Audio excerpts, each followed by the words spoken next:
Good morning and welcome to Spokane Business Association's press conference. My name is Larry Stone and I serve as the chair of the board for Spokane Business Association. Today, like every single day in the city of Spokane, one or two people will likely die in our streets of an overdose. Spokane is now highest in the country for the number of overdose deaths per capita. A very sad position for our city and one that Spokane Business Association finds unacceptable. Some of our elected leadership in the city of Spokane find excuses that homelessness is a national problem. While homelessness is present throughout our country, there is no excuse for the fact that Spokane is allowing open drug use, camping on public property, blocking of sidewalks and roadways, and other criminal activity. Spokane is one of the only cities in the entire country that allows this behavior to occur. Spokane Business Association points to cities comparable to Spokane, such as Boise, Idaho, Wichita, Kansas, Omaha, Nebraska, Nashville, Tennessee. None of these cities allow open drug use or camping on public property as we do in the city of Spokane. Today, Spokane Business Association is officially designating the situation in the city of Spokane a major crisis. SBA has a plan to solve this, and I want to introduce our Spokane Business Association management team to tell you about it.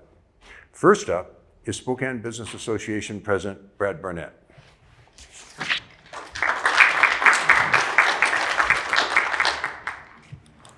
Thank you so much, Larry. Thank you guys for attending. My name is Brad Barnett. I am president of the Spokane Business Association. SBA represents 210 member businesses, and we represent 13,000 voters in the city of Spokane. In November of 2023, Spokane voters went to the polls, overwhelmingly passing Proposition 1. This was a citizen-driven initiative that made it illegal to camp on public property. This legislation was led by many business leaders, some of whom are now on the board of directors for the Spokane Business Association. Prop 1 gave special focus for no camping within 1,000 feet of schools, parks, and daycares in an effort to protect our children. This initiative passed with 75% of voters. Over 50,000 voters voted on this, a clear mandate from the people. After the passage of Prop 1, the city refused to enforce the law. They cited reasons that they legally couldn't. Eventually, the Supreme Court of the United States said the city did have the power to enforce no camping ordinances. Then we go back to April of 2025, the Washington State Supreme Court overturned Prop 1. They did so on a technicality. They said it was administrative, not legislative. So we had two members of our current city council that made the proposal to actually put the will of the people, the language of the people, into law. When that came about, the vote on that was 5-2, which probably sounds very familiar to a lot of people in this room. So not only has the current city council refused to follow the will of the people, the mayor's recent home ordinance stated it's basically tied the police's hands. And you've got the police chief, police captain saying, we can't do our job. The SBA and our members can no longer stand by and allow Spokane to continue this downward trend. Businesses are leaving our community. They're taking their tax dollars to other cities and to other states. And this ineffective policy that we've had for about a decade is one of the factors that has led to the crisis with the budget that we're currently facing in our city. This lack of engagement is telling people from around the country, come to Spokane. Come to Spokane if you want to use drugs on the street. Come to Spokane if you want to camp on public property and our public sidewalks. We have sent a clear message with bad policy. Come to Spokane. We've become the Wild West for the 21st century. Now, we don't want to just point out the problem. We want to talk about real solutions that will work. So to do that, I want to ask Gavin Cooley to come to the stage to address this crisis. Gavin is the Spokane Business Association Director of Strategic Initiatives. He also serves for almost 18 years in the city of Spokane as the Chief Financial Officer. Gavin.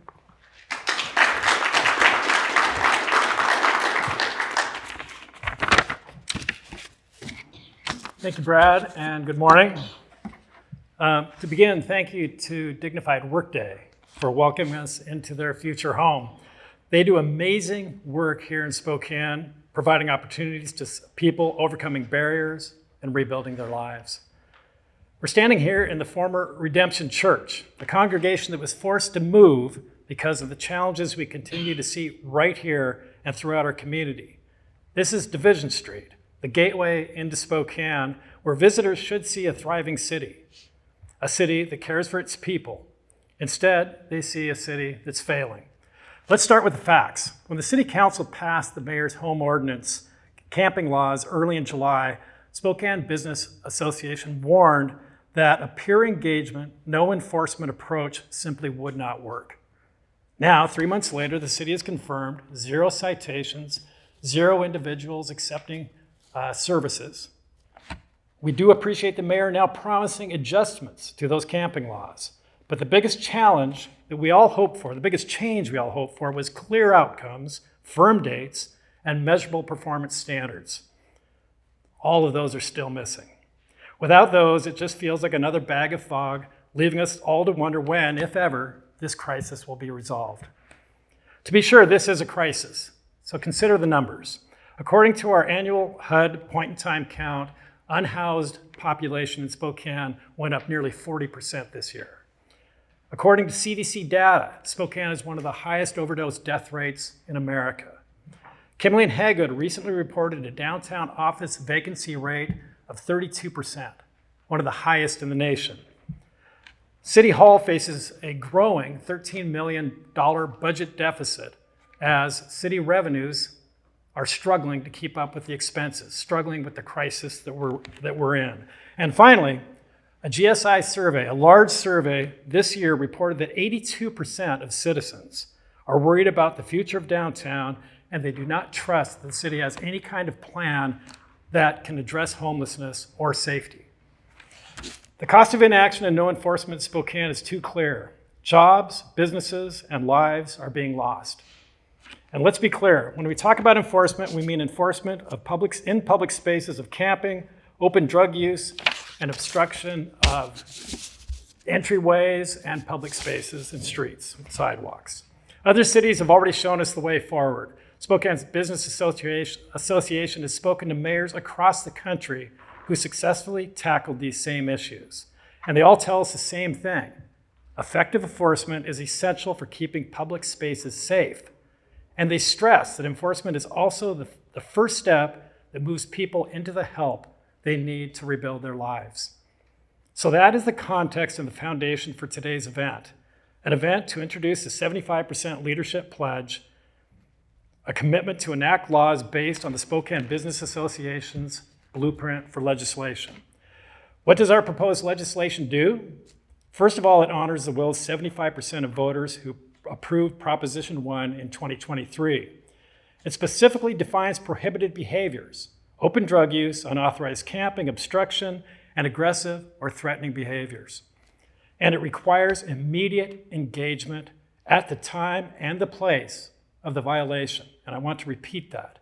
It requires immediate engagement at the time and the place of the violation. It then says yes to using that enforcement to guide our unsheltered populations into services whenever possible. Finally, it provides date-certain implementation. The blueprint is not about politics, it's about policy that works. It's also about finally resolving a crisis we're in. Most of all, it's about saving lives, saving our downtown, saving our community.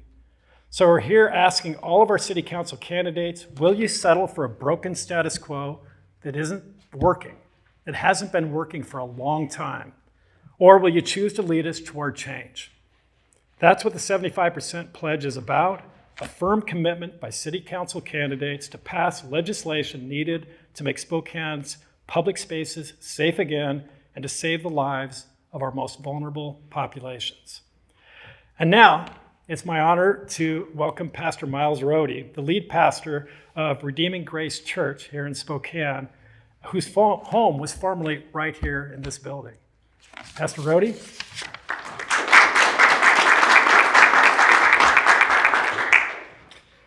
Well, good morning, everyone.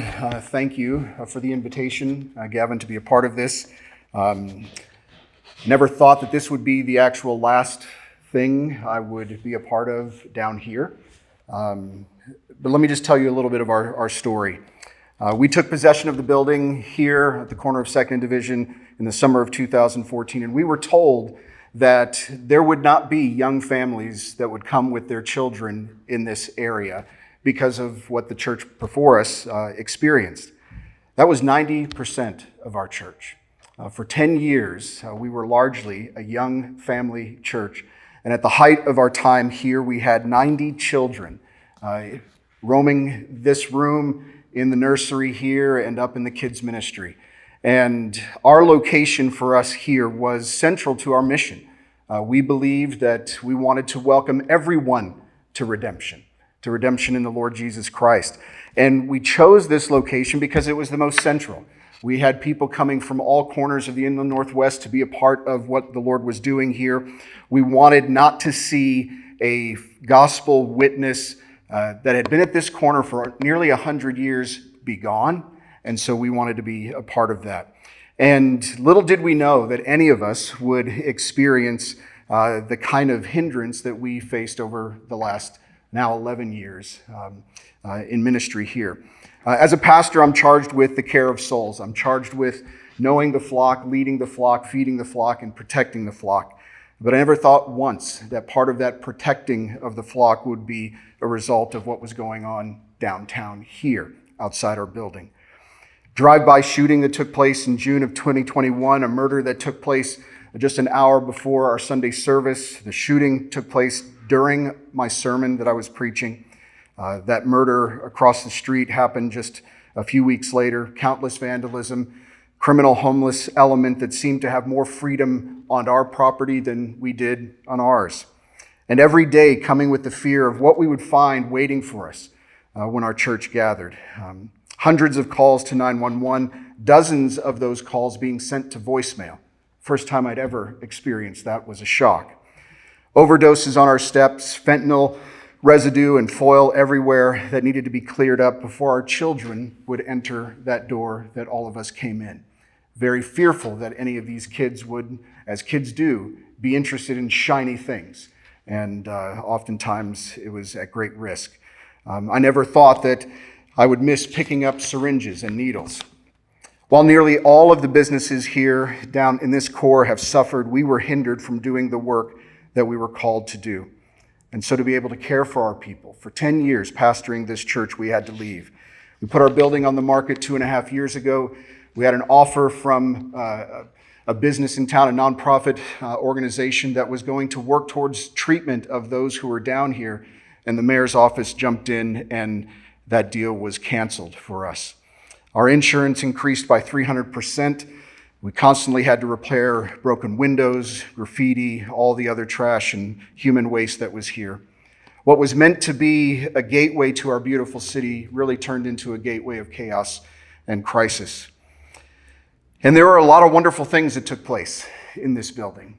These walls, not just in the time that we had it, but even the decades before, if these walls could speak, they would tell of lives being changed, marriages being reconciled and redeemed, and lives being transformed by the power of the gospel. But it's turned more into crisis down here. We did try for 10 years to make an impact on the community that was down here, to those who were in need, recognizing that every single person is an image bearer of God and worthy of dignity, honor, and respect. But over time, we were forced out. The city has lost, at least for now, a gospel presence that had been here for over 100 years. And we're saddened by that.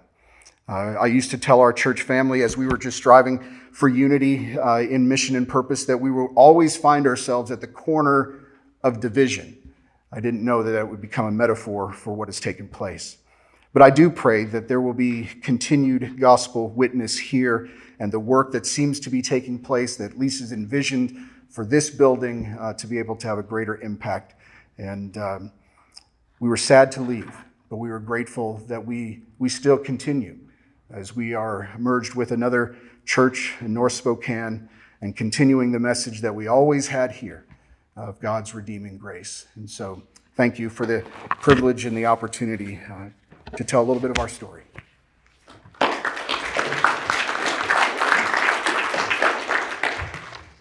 Thank you, Pastor, for your message, and thank you to the SBA management team. So at this point, I want the public to know that we did invite all 6 candidates. There's 3 positions open on the city council, 6 candidates, and we invited all of them in advance for this meeting. And we provided them all with the 75% pledge blueprint that Gavin Cooley and our team has put together. And at this point, we would like to hear from the candidates because we know that the media has other things to report and all of you your time is valuable. I'm asking that it be no longer than 2 minutes, and I should warn you that our president, Brad Barnett, will be timing you. Well, that will allow a little bit of time for questions and answers from the media. So the first person on my list is Sarah Dixit, candidate in District 1. Unfortunately, she is not here. We didn't even receive a reply from her, as I understand it. We would love to have her here. She was also invited to the SBA dinner, as were the other 2 that are missing, where we had 700 business people representing 13,000 employees in the city, and none of those chose to come there. And they were notified in July. But at this point then, I would go to the other candidate in District 1 and also a sitting city council member, Jonathan Bingle, for a 2-minute talk.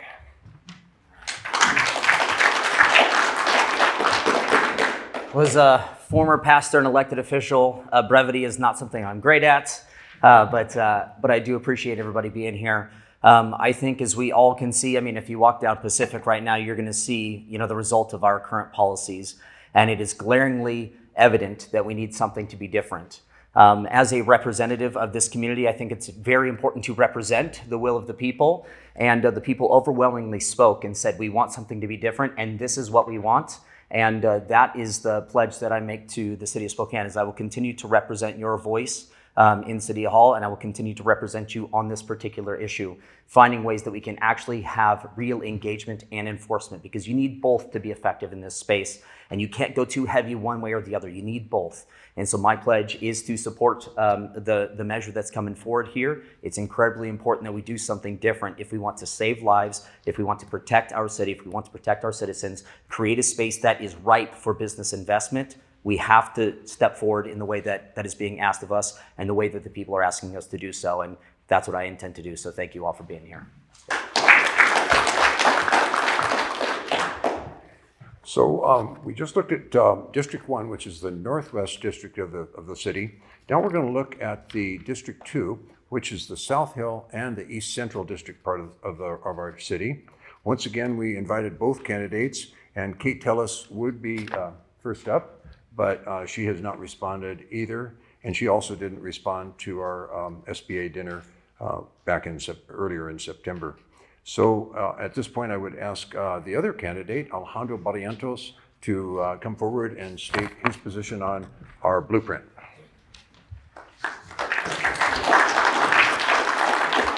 Yeah, first of all, thank you. Good morning. Thank you for having me here. My name is Alejandro Barrientos. I'm running for District 2. I've read and I support the initiative the SBA has brought forward. From the very start of my campaign, I've been in favor of implementing Prop 1. To restore the trust in local government, we need to honor the will of the people. 75% of the people voted for Prop 1. It was a clear mandate. What were they asking for? A simple, common sense solution. This initiative says no to camping, no to open drug use near schools, parks, or childcare centers. But it also pairs with services that help people get off the street and give them a path forward. To me, this is not extreme. It's a compassionate order. I've seen with my own eyes how the low-income neighborhoods in our district are affected by camping, open drug use, and criminal activities. I'm also disappointed that my opponent has publicly opposed to what every precinct in our district voted for. We have a clear difference of policy, and every citizen in our district deserves to know where I stand. As a city council member, I will work to bring back Prop 1. Thank you.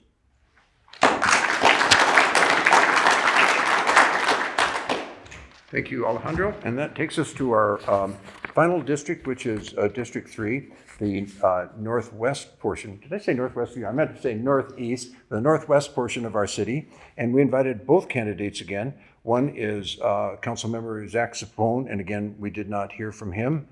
We actually made several calls to him as we did to others. But the other candidate for District 3 is here, Chris Savage. So Chris, you have the floor.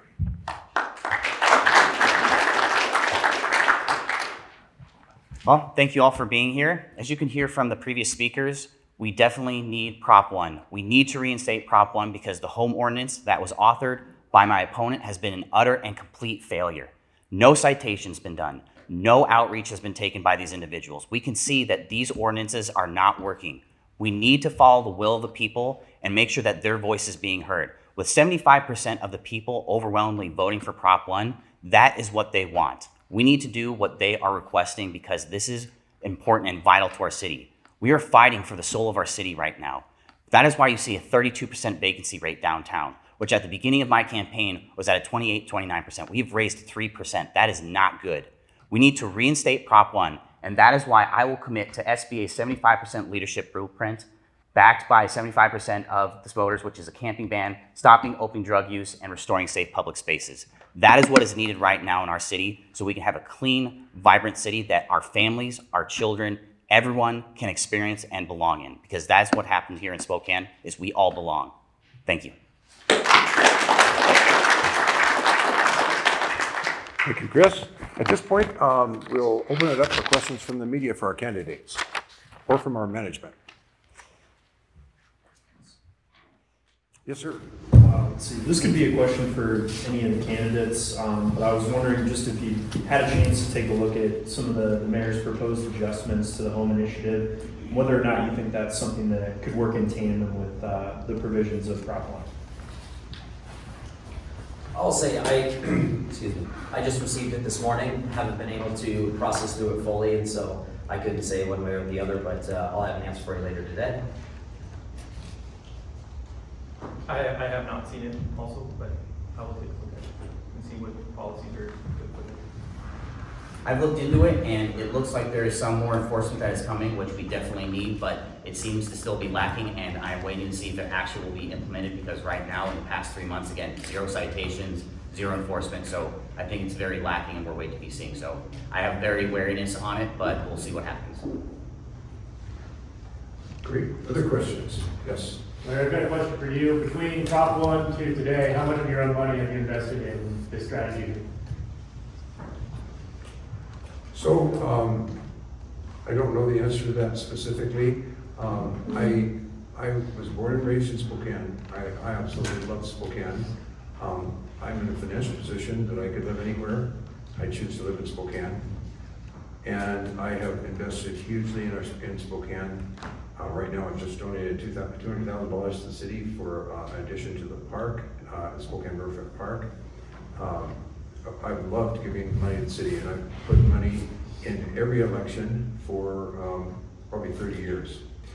So I'm a substantial person in it because I love my city. I don't have anything to gain from it that I'm aware of. I'm in the manufacturing and development business. Thank you for asking.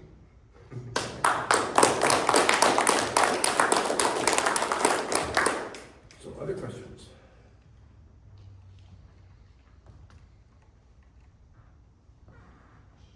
Hearing none, I want to thank our board of directors, some members of the public, security, the media, and the candidates that came. We really appreciate it. We want to do great things for Spokane, and we know that we can do it. Thank you, everybody.